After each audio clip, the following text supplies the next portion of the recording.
I stood at the altar, bouquet trembling in my hands.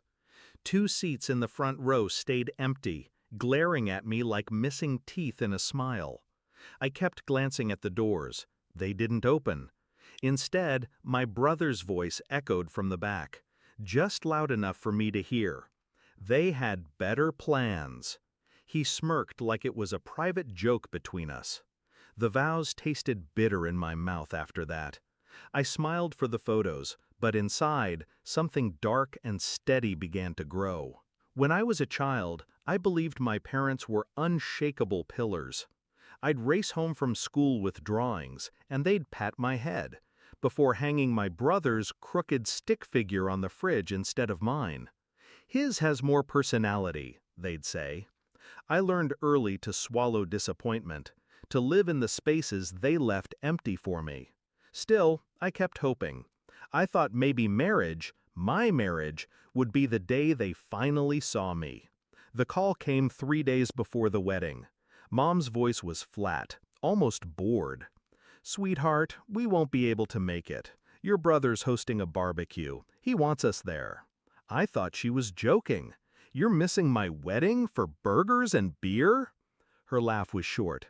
"Family is important." I was family, wasn't I? On the day, I waited. Every footstep in the hallway made my heart leap, until it didn't.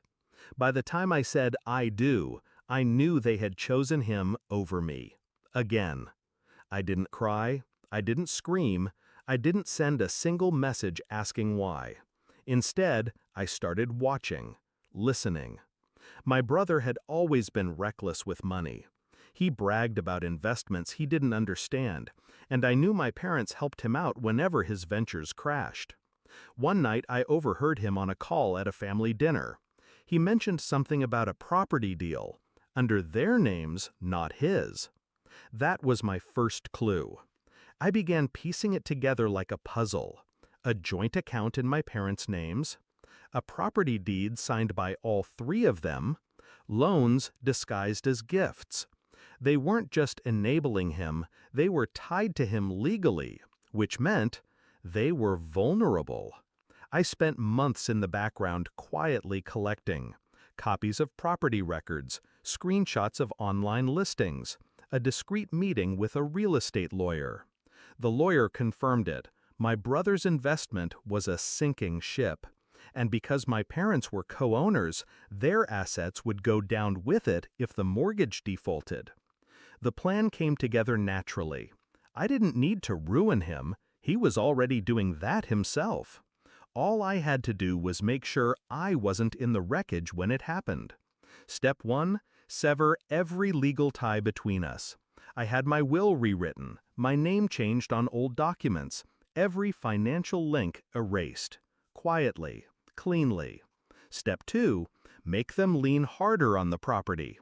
I spread word, subtly, that my husband's company was interested in buying distressed assets for quick cash. I made sure my brother heard. He called 2 weeks later. "You still got those business contacts?" he asked. "Why?" "Just wondering if they'd be interested in a property. Quick sale." I played dumb, promised to ask around. When they sold, it was for far less than they'd paid. The buyer was a shell company, owned by a friend of my husband.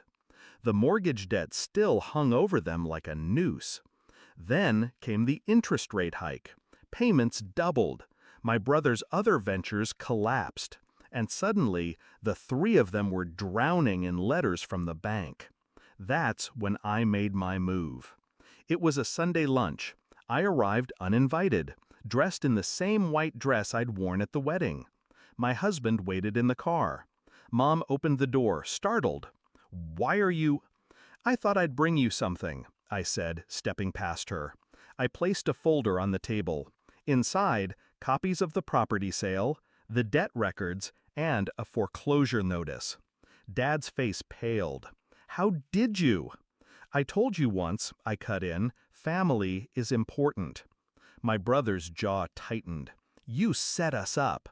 "No," I said calmly, "you set yourselves up. I just watched." I let the silence stretch until it burned. You missed my wedding, I said finally, for a barbecue. No one spoke. You made your choice. I made mine. I turned to leave, but stopped at the door. Oh, and one more thing. Next time you want to use my name to secure a loan, don't. It doesn't exist anymore. They lost the house 6 months later. The bank took everything but the furniture. My brother moved into a dingy apartment. My parents stayed with distant relatives, people they'd barely spoken to in years. I didn't visit. I didn't call. People ask if I regret it. No. Regret is for mistakes, and I didn't make one. They taught me what family meant. I simply returned the lesson, word for word.